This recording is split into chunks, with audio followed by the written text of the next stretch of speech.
The first road of every Pokemon game is something special. The first steps to start a Pokemon challenge begins here. In Platinum it is no different. There are very strong Pokemon available like Bidoof, Starly, Kricketot and the starter Pokemon Turtwig, Chimchar and Piplup. Here are the rules. The early game will be very easy, considering my team is already full. But let's begin. I can choose any of the 3 starter Pokemon, but I think Turtwig will be the strongest choice for me. In the end, Infernape might be really good, but I get a Staraptor to hit bug types very hard, and Empoleon is a water type like Bibarel, but let's hope I don't regret it. After talking to Professor Rowan at Gym Town, I'm able to buy Pokeballs, and the team collecting can begin. The first Pokemon is Bidoof. This will be one of my cornerstones of the team. Well, technically everyone is, since I only have 4 available in the end. Next is Starly. I believe this is the first time the Route 1 bird Pokemon turned out to be one of the stronger Pokemon of the region, and I have one as well. Kricketot is a bit of an outlier in this team. It is only available here in Platinum, but I will see if I'm able to use it to the full extent. Right after the next route is Dawn, wanting to teach me how to catch Pokemon. I already know, thank you very much. Arriving in Jubilife City, Dawn takes me on a little tour, but most importantly I get the Pokétch here. That item is supposed to be very useful, but I actually never really used it. But the second screen has to be used for something, right? On Route 203 is the second rival battle, and this was very annoying to me. First is Starly of course, but it's just a slap battle until one Starly loses. Fortunately, it was his and not mine, but his Chimchar is really bad. I thought I could use Kricketot to hit back with Bide, but Chimchar only spammed Leer for most of the battle. I actually think it started to use Scratch later on because the Leer PP ran out. Because 2 or 3 Leer spooked me a bit, I switched out to reset the defense drops, but my damage is really low and it took a long time to beat Chimchar in the end. If I had lost this battle somehow, I would try to just go all out on attack, but Kricketot can't do anything besides bite yet. And this will go on for a while because Kricketot actually learns a really useful move, but I have to delay evolution for it a bit. Anyway, the rival goes down in the end and I can move on to the city of the first gym. In Orbor City is a rock gym, but the gym leader plays in the mine. After I found him, he returns to the gym and is ready for the battle against my team. Roark is the gym leader of Orbor City and his team is quite strong for a first gym leader, especially against someone like Brock who is even the same type. I level up Turtwig a bit too much and is very gym, but it is what it is. My other teammates are quite useless here, so Turtwig has to win on its own. Against Geodude, there is quite a lot of things to do. I wanted to have 1 or 2 defense boosts, but Geodude's damage was so low that I continued for 4 boosts instead. Absorb is double super effective against Geodude and Onix, but Turtwig's special attack combined with the low power of Absorb lets both of them survive a hit easily. Onix could have survived another one if the damage would have been a tick lower. Roark's ace is Kranidos and that Pokemon is only rock, no ground type, making Absorb a lot less useful, and Headbutt does an insane amount of damage. I had no choice but to push forward. Nobody in my team would be able to handle Kranidos at all. But after a long back and forth, Turtwig wins against Kranidos. Absorb was amazing. Because of the life gain, the battle is over. Roark is defeated and I received the first badge, marking the true beginning of the Pokemon Challenge. The mandatory multi-battle in Jubilife City with Dawn was quite easy. It introduced Team Galactic, which I never really liked to be honest, but maybe it's because I started with Blue back in the day and not having Team Rocket is a big bummer. Ruby and Sapphire also doesn't have them, but one being a pirate crew made it all fun again. Arriving in Floroma Town, I could already tell something is not right. The little girl is missing a papa, and that's of course Team Galactic's fault. While hunting them down, Starly evolves into Staravia. This upgrade is most likely the single best power push I receive in this run. Intimidate is great. I really hated the fact that Kricketot is not able to attack the old-fashioned way, so I grinded it up to 16 to learn Bug Bite and then evolve into Kricketot, a much better version of the same Pokemon, which will be a big player in the next battle. The leader of the Valley Windworks situation is Mars, one commander of Team Galactic. Of course I still have to rescue the little girl's papa and we battle. First is Zubat and I use Zaravia. Intimidate helps to reduce the damage while Wing Attack does a decent chunk of HP, but I need another one, and on top a Quick Attack to KO the poison flying type. Mars's ace is pure ugly, and this will be a wild ride. I first switch into Bidoof to tank Fake Out and then go down to whatever the move it used to bring back Staravia for an Intimidate. Right afterwards I switch out into Kricketot to use Bite. I actually forgot to use Bug Bite first, but pure ugly was so nice to get a feint attack critical hit to push Kricketot into the range for a nice Bite return. Basically a full counter to KO the big cat. Mars is defeated, she's out of Pokemon, and the Valley Windworks is free again of Team Galactic. And of course, Papa is reunited with his little girl, a happy ending. The way to Eterna Forest is now open, and right when I enter, this Cheryl person wants to team up and walk through the forest together. Very helpful, she heals up my team after every battle, I like it.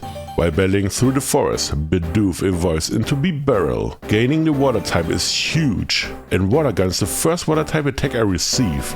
Will be very helpful going through the Platinum Challenge.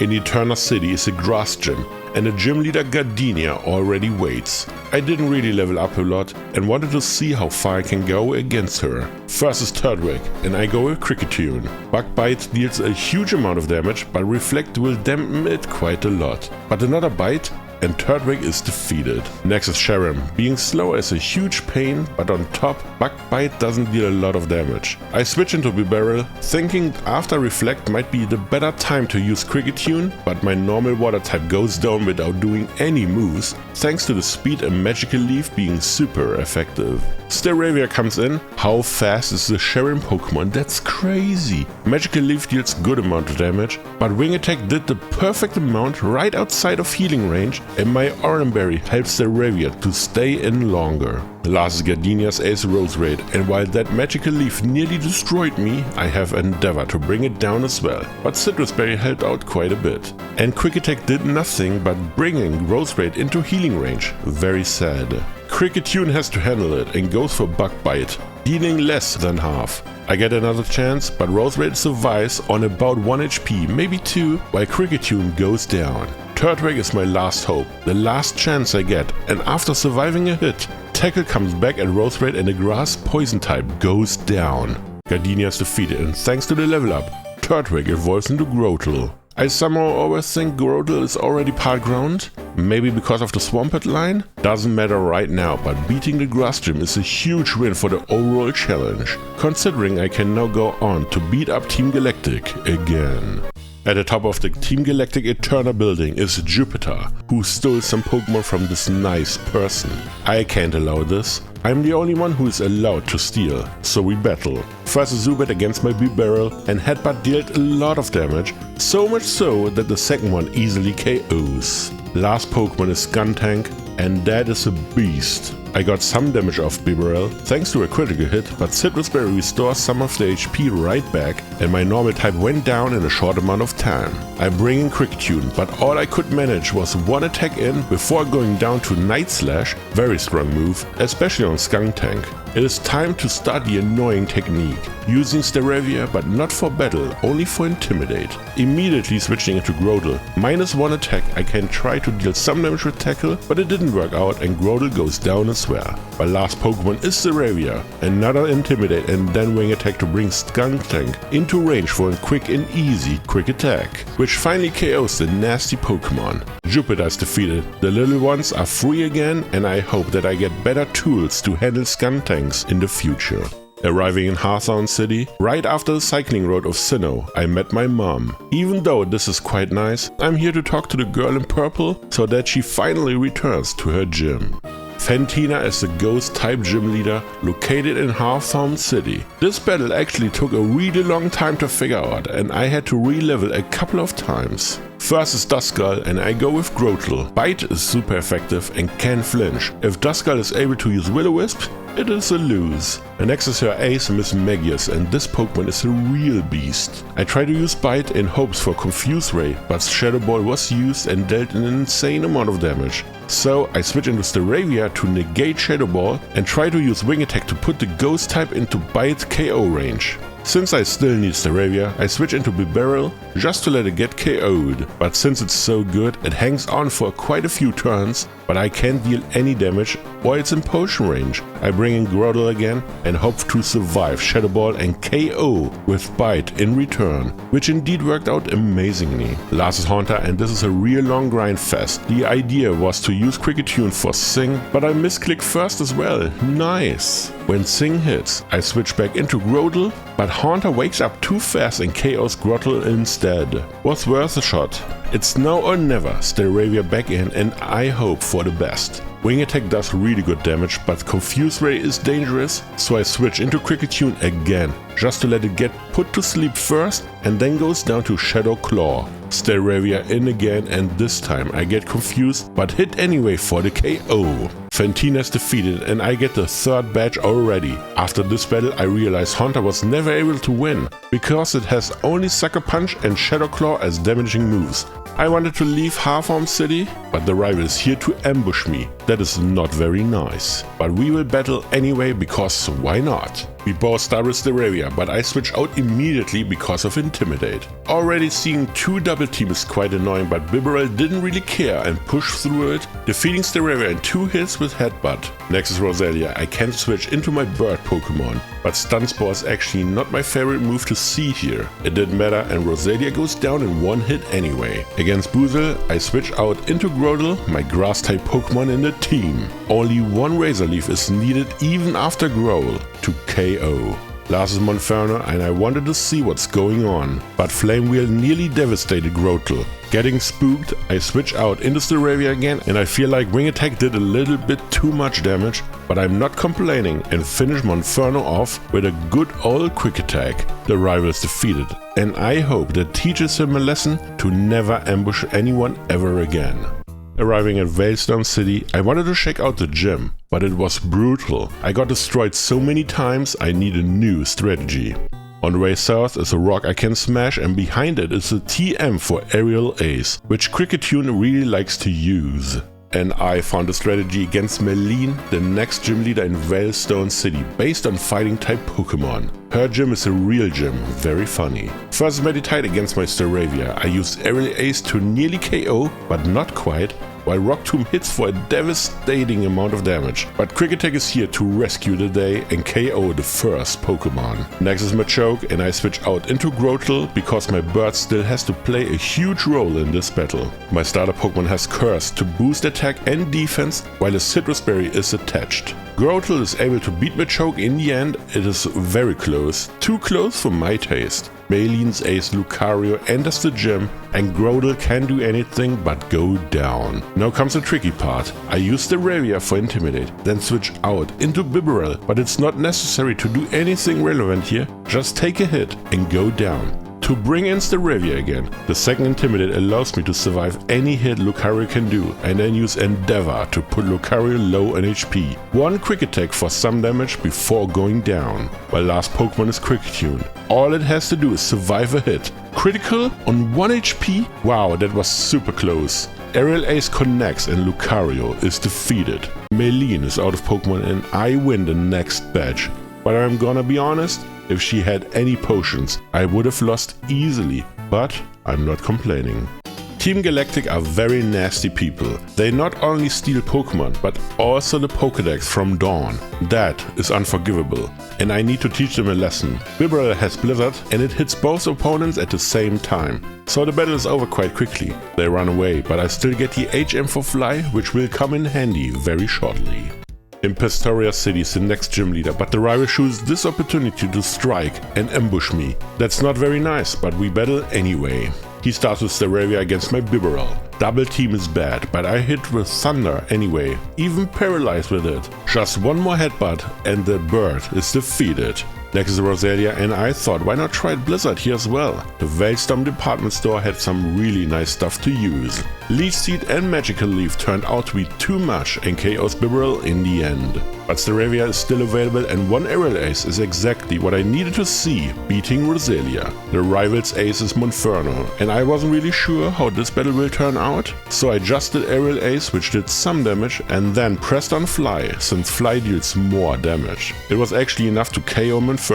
That's great. Last is Boizel, and Aqua Jet is too fast for Staravia to handle, and my Pokemon goes down, leaving the arena for Grotle. The water type can't do anything here, and one Razor Leaf is enough to KO from full HP. The rival's ambush didn't work out, maybe next time or never again, I would appreciate it. Now with the rival gone, I can finally challenge Wake, the gym leader of the Pastoria gym and water type specialist. First Gyarados, maybe the most scary water type ever, against Bibarel, which has Thunder. And I got a crit, that's nice. Wake's ace Floatzel is here to take revenge and will get it because Thunder missed and I can't use Yawn right now. When Bibarel loses, I get Staravia in. The idea is to get one hit to the face and then strike back with an Endeavor, bringing the opponent down to a Slither, but Citrus Berry is here to help out. Staravia goes down as well, but that's all according to plan, bringing in Grotle to finally finish Floatzel off. I get some damage back, but it is okay. Last is Quagsire, and I went for Razor Leaf seeing Yawn. That could be an issue, and I switch out into Kricketot, but there's nothing Kricketot will do besides pushing Quagsire into healing range. I actually assume Wake does not have one after seeing Floatzel not getting healed up, but I guess I was wrong. Kricketot will go down and it's back to Grotle. Same situation, but this time Mega Drain hits and crits for the KO. That was unexpected, but I'm not complaining about this one. Wake is defeated and I got the next badge. The next story part is a bit wild. I don't even want to repeat it because it's so bad for Team Galactic to do. I chased the Galactic Grunt until the lakefront, but he was able to get away. Because this random Cynthia person decided to help him escape. Are they on the same side? I lost a lot against the next major battle, and while preparing, Grotle evolves into Torterra, gaining Earthquake. Quite early is a real game changer.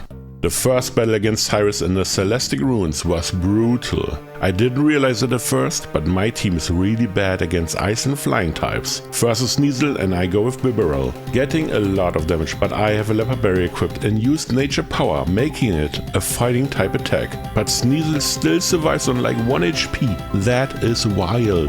I use Yawn now because of Hyper Potion and then switch into Kricketot because X-Scissor is super effective. But Cyrus switches into Golbat. There's no reason for me to switch out and just let Kricketot go down against a flying poison type. It's brutal out here. I bring Bibarel back in and use headbutts a couple of times to beat Golbat. Not sure what Cyrus did here, but it didn't work out. Cyrus's ace is Murkrow and this Pokemon brings a lot of headaches.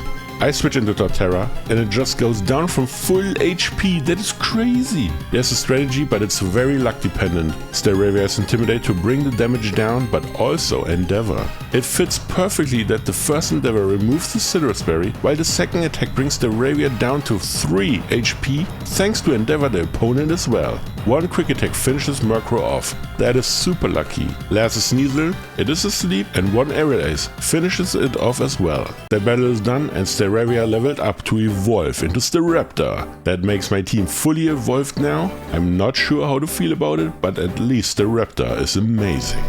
After training everyone up, I am ready to face the rival at Canalave City. It is actually an ambush again, but let's see how far I can go. First is his Staraptor against my Bibarel. I hit with Thunder and it does an amazing amount of damage, but the bird survives. Only a bit is missing and I go with Headbutt, but the rival switches out into Roserade, which is totally fine for me. I switch into Kricketot and go with Aerial Ace, while Roserade sets up Toxic Spikes. It was a bit too focused on that task and goes down. Staraptor back in and it easily one-shots Kricketot from full HP. That was a bit sad to see. I bring in Bibarel again, getting poisoned, but one headbutt KOs. Takedown missed, so it was done either way. The bug in fighting type Heracross is a big issue, so I switch into my Staraptor now and hope for the best. Damage was fine and my bird flew into the sky to come back down using Fly, and it defeats Heracross from full HP, thanks to double super effective. Next is the fire and fighting type Infernape. Similar to Heracross, I use one Fly, and when it hits, it KOs the starter Pokemon in one go. Last is Floatzel, and I could switch into Torterra but stay in as long as possible with Staraptor using 2 close combats, which is actually enough to KO the water type in the end. The rival is defeated, and I have to say, my team turns out to be quite weak. Especially against the rival. He has so many counters in the end, it will be brutal. That's why I go on a little detour to explore the Iron Islands, gaining some experience for my team. Teaming up with Riley to make it a lot easier, and in the end I even receive an egg, but I can't use it. Maybe in another run. Back to the main story. The gym leader of Canalave City is Byron, the steel type trainer. I was really looking forward to this battle. Finally a fight where I can use Torterra versus Magneton, and I am faster, using one Earthquake to defeat it in one hit easily. Next is Steelix, and unfortunately it has Ice Fang, so Bibarel has to handle it. Surf does a very good amount of damage, while Full Restore brings it back up, but my next Surf critical hits. I feel bad for Byron. Not really. Last is Bastiodon, and I let Bibarel do as much as it can, which is not a whole lot to be fair, because of Sandstorm, boosting special defense by 50%. When Bibarel goes down, I bring Torterra back in, and one Earthquake KOs easily, thanks to being double super effective. Byron is out of Pokemon already. Only 3 Pokemon is quite a bit low, but I'm not complaining. I have to move on and rescue the Pokemon world.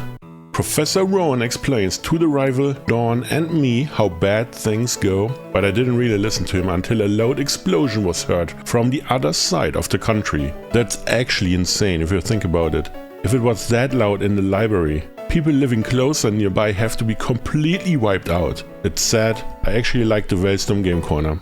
At Lake Valor, the Team Galactic commander Saturn is checking if any legendary Pokemon is left in a cave, but no one is here. The battle itself was very easy. It depends on how Bibarel can handle Golbat, because the other 2 Pokemon pose no threat to my team at this point at all. Of course, something could go wrong, but Toxicroak has no chance against the Raptor, and Bronzer can't handle the Raptor or Kricketot, so it's not a big deal. After defeating him, he lets me know that Mars is already beating up Dawn, and that is not allowed to happen. Well, I have some time to spare and go back to Celestic Town to grab the choice specs from the guy here, one of my favorite items. At Lake Verity I find a crying Dawn and a bully Mars. That's it, the battle is on. Actually, this battle was a bit more annoying than I thought, because I get to remember when Golbat gets to do Golbat things. Confusion, flinch, all the good stuff. But for some reason, I thought Bronzer was way better than it actually is. I can just push it over with any Pokemon I have, very easily so. Only Poagli could be an issue and actually KOs Bibarel, but Staraptor just takes any hit and KO with close combat easily. It's not even a close issue. When Mars is defeated, I get told that the rival might have some issues at Lake Acuity. And since it's a rival, he of course needs my help. But before I can check out Lake Acuity, I have to get the next badge, and oh boy, this one was stressful. I don't even know how many tries I needed, but Candice, the Ice-type gym leader, was brutal. First is Sneasel, and I go with Staraptor. Close combat hits and KO Sneasel on the spot. Next is a Abomasnow, and this is really bad. Close combat just barely doesn't KO, while Water Pulse doesn't really matter to me. One more close combat and one quick attack KO in the end, but I could have easily lost here with Avalanche as well. Now comes Piloswine, but one close combat KOs it from full HP, no questions asked. Last is Candice's ace, Frostlass. That Pokemon is too strong against me. My strategy is to use Protect on every Pokemon until Blizzard is out of PP. It's the only way to win for me. Staraptor loses anyway, and Kricketot is next. First Protect helps, and the second one activates as well. That would be 5, if I include the last one to KO. Now comes my first attacker, Bibarel with choice specs. Just pressing on Surf, hoping to deal as much damage as possible, but thanks to Snow Cloak and Double Team I only hit once. That is crazy. In the end, Bibarel goes down. My last Pokemon is Torterra. Just one Blizzard would KO it several times over. It also has Protect in the case I need one more to remove the last PP, but the power points are all gone and the last thing I need to win is one Earthquake hit. After many tries, it finally happened and Frostless is down. Candice is out of Pokemon and this battle was very hard for me to do. 4 Pokemon and 3 of them are weak to ice, while the last one can't deal a lot of damage. That was brutal. I am now able to use Rock Climb outside of battle and check out the Lake Equity. Just in time to see the rival getting destroyed, but not by me. I can hear that Team Galactic was able to catch the 3 legendary lake spirits and brought them back to the HQ, so I go there. And challenge the leader Cyrus again. This time his team got a lot better, but it was way easier than the first battle. I started Staraptor against Sneasel, while Ice Punched it about half close combat KOs easily. Sneasels cannot take it. Next is Golbat and I switch into Kricketot. Idea was to do something, but my bug type just went down without doing anything. Staraptor back in for Intimidate and then Fly, but it missed and Crobat was able to KO. I thought the battle is over, but Bibarel in and Thunder did great damage. Even Paralyzed in the next one hit as well. That was amazing. Last is Honchkrow, and while Thunder hit again, it didn't KO, but Bibarel wasn't able to continue and went down. My last Pokemon is Torterra. It takes a hit just barely and hits back with a return as a critical hit KO. I'm not sure if it mattered, but Cyrus is defeated and I can now go to rescue the lake spirits.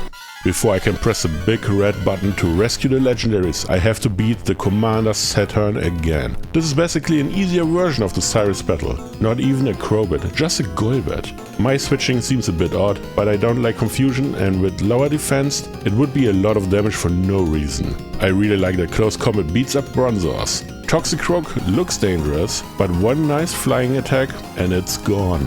After Saturn is defeated, I can free the Pokemon and move on to Mount Coronet. It seems there's a big party on top, and that's something I cannot miss.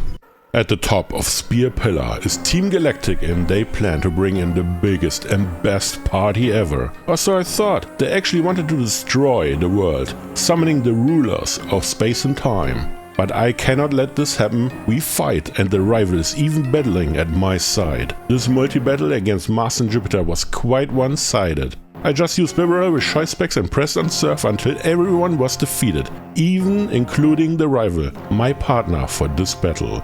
But I don't care, it was the fastest way to win. After that small battle, Cyrus was able to summon Dialga and Palkia. Fortunately, the Lake Trio were here as well to make it harder on Cyrus. But the real issue for everyone involved was that Gardenia showed up, basically the ruler of the underworld. Cyrus vanished into the Distortion world, and while I want to go home, Cynthia dragged me into it. I followed Cyrus deep into the Distortion world for the final, an epic showdown between Team Galactic and Team First Road. Who wins? Who loses? Let's find out. First is Houndoom and I start with Torterra. Flamethrower nearly KOs me in one hit, letting me barely survive on a couple of HP, but Earthquake hits and KOs from full HP, very strong start. Next is Weavile and there's nothing Torterra can do anymore but go down to any move the opponent could use. I bring in Kricketot and all I have to do is survive one hit and then hit back with X-Scissor, which is now boosted thanks to Swamp for the KO.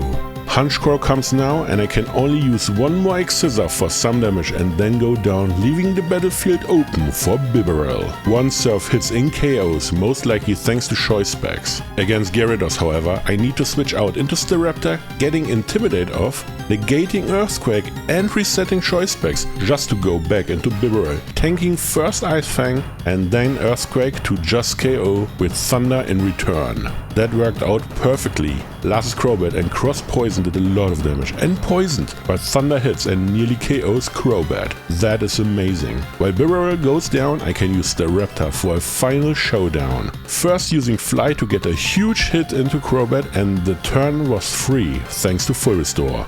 A second hit won't be enough, so I try to get into range with Quick Attack. Confuse Ray usually spells the doom for the battle, while I have a Person Barrier equipped just for this specific scenario.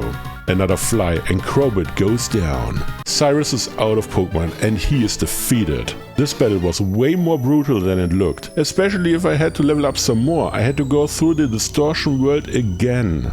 Speaking of which, the master of this world is here, Gardenia. Even if I really wanted, Gardenia was not able to be caught on Route 201, and that means I have to flee from the battle. This somehow saved the world, and while I'm not sure why this was so important, I gladly accept the congratulations, but there is still more to do. For example, the last gym leader in Starter City. The leader is Volkner, the electric type specialist. This battle is made for Torterra, and let's see how far it can go. First Jolteon and Iron Tail hits, crits and reduces defense. That is literally the worst possible start. But Earthquake KOs the evolution in return. Next is Luxray, and it does have Ice Fang, so I switch into Bibarel, tank the hit, and then continue with Surf. I am fortunate enough to get another hit, which sadly didn't KO, while Bibarel goes down. I use Torterra again and use Earthquake into the Hyper Potion turn, and it KOs as well, very good. Next is Electivire, and that Fire Punch did a lot of damage, way too much for my taste. But Earthquake connects again and defeats the Mono Electric type. Last is Raichu, and Torterra's journey comes to an end thanks to Signal Beam. I use Kricketot now, and seeing Charge Beam hit and boost means just one thing: Kricketot will not survive another one and goes down after dealing a lot of damage. My last Pokemon is the Raptor, and it was faster, which I was a bit surprised by, and the close combat took Raichu down. Volkner is defeated. The last badge is in my pocket, and that means the way to the Elite Four, the final battle gauntlet, is open. At the shore of Starter City is Jasmine, the Steel-type gym leader from Johto. I'm not sure what she does here, but she has the HM for Waterfall as a gift. With that, I can enter the Lily of the Valley conference.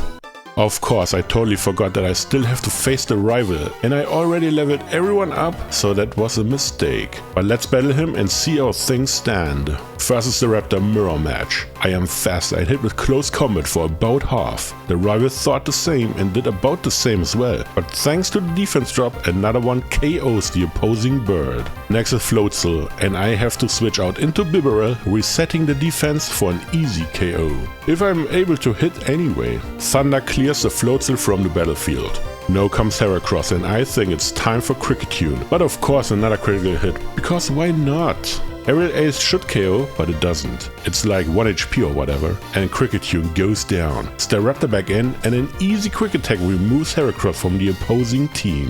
His ace Infernape comes out now, but I press on Brave Bird to KO the fighting type in one go, while burning nearly all my HP I had left. The rival also has a Snorlax, which makes it 2 Honey Tree Pokemon. Very nice, but close combat with a nice Fistblade KOs the normal type from full HP. That I didn't expect. Last is Roserade, but I still have Brave Bird available, and that move KOs Roserade easily, while Staraptor crashes and burns as well. The rival is defeated. It was the last battle before I can challenge the Elite Four, which is literally 2 steps away. Before entering, here's the team. I wanted to have level 50, but the rival gave a little bit too much experience for Staraptor. The Elite Four may be doable, but I'm not sure about Lucian. Cynthia, however, no chance. She will absolutely destroy me, but that's what I'm here for. So let's begin.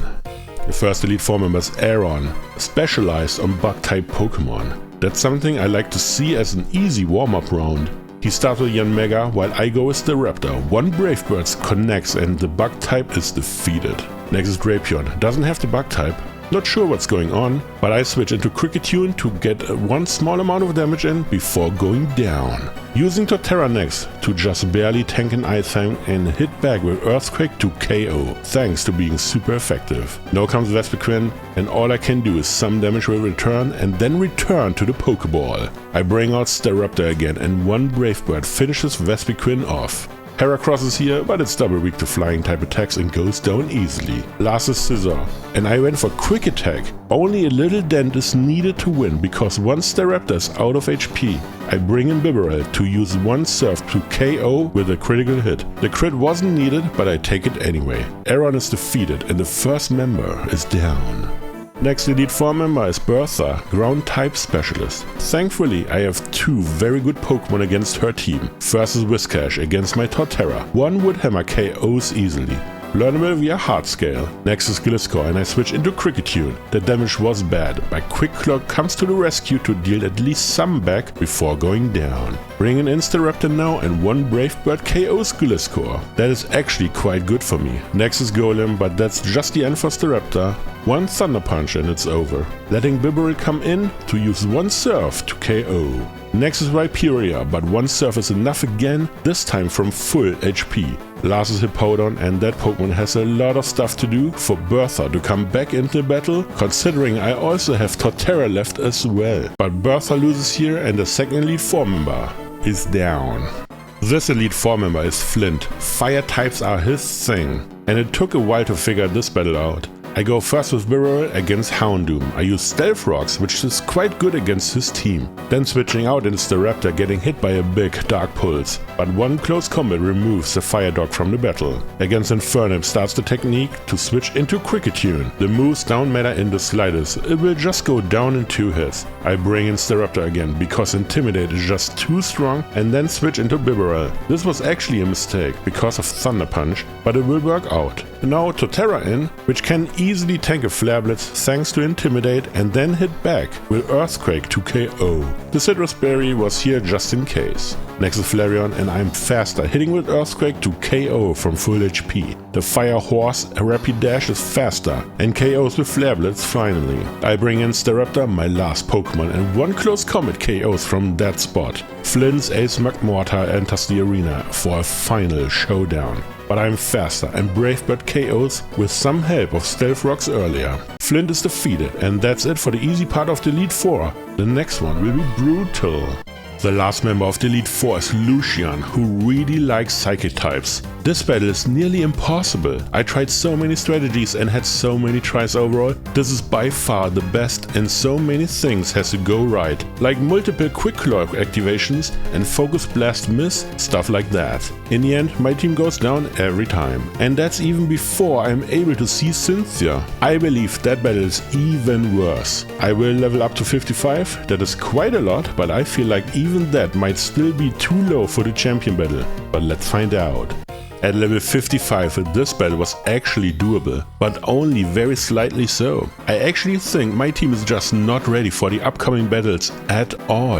Anyway, first is Mr. Mime and I start with Kricketot. Reflect was set up and X-Scissor doesn't KO thanks to that. I use Brick Break to remove the Reflect, it can be very annoying. In a full restore turn I get to use X-Scissor while Swarm is active to KO Mr. Mime easily. Next is Lucian's Ace, Glade, and it is faster, defeating my Kricketot before I can do any moves. Staraptor has to handle it now and one Brave Bird KOs from full HP easily, being super effective and much more. Alakazam is a real threat, a beast, a monster. It hits and nearly beats Staraptor while Citrus Berry activated, just so that my bird can hit and defeat Alakazam while barely hanging on itself. Espeon enters the arena, but I switch out into Torterra because of the nasty Quick Attack. Only I should be able to use it. Torterra tanks a huge hit and then strikes back with Wood Hammer to KO Espeon on the spot. Last is Bronzong and I just go for Crunch, dealing a huge chunk of HP, even decreasing the defense before Torterra goes down. Staraptor back in and one close combat KOs Bronzong from this position, defeating the last Pokemon. Lucian is out and I actually beat the Elite 4, but what is to come next is the single worst nightmare of any Pokemon run in Diamond, Pearl or Platinum. I don't want to spoiler much, but let's say I had absolutely no chance whatsoever and have to go get some special stuff and level up some more. Cynthia, don't worry, your title will be mine. I am back at level 60 when I started the Elite 4 and this time I will win for sure. I have the strategy ready and let's see how Cynthia can conquer this. First is Spiritomb and I go with Kricketot, setting up Screech, which I got back with a nice hard scale and then going down to 57 HP. Perfect. No Swarm is activated and X-Scissor will KO from full HP thanks to Screech. Next is Togekiss and all I have to do now is use Screech and hit, which is not always the case, and then go down. I bring in Staraptor. One Brave Bird will KO. The 2 level on 60 won't matter in the end, but it's fine. Lucario comes in and that's a sign to switch out into Torterra, tanking whatever damage Lucario wants to do and use Rock Polish, the maybe most important move in this battle. No Now Torterra will outspeed everything like Sonic, and Earthquake KOs Lucario easily. The Ice Beam user Milotic arrives, but Woodhammer will flatten that water type in no time. Losing HP is actually a good thing now, because Cynthia's ace Garchomp, the bringer of nightmares, comes to get me, but Woodhammer hits first and nearly destroys Garchomp, and with that Torterra went out on its own terms. Now Bibarel is here and Blizzard is ready to take on Garchomp right after it barely survives a huge earthquake. Garchomp, the hardest Pokemon in the Elite Four, is defeated. The final Pokemon is Roselia, but Bibarel had done enough and goes down in one hit. My last partner from the first round of the game is Staraptor, and one big brave bird will fly towards Roserade to hit and KO the grass type. Cynthia is finally defeated, and I am the new champion of Sinnoh. This was maybe the hardest challenge I've done so far. I hope you enjoyed it. If you have any questions or advice, please let me know in the comments down below. Thank you for watching, and I see you in the next one.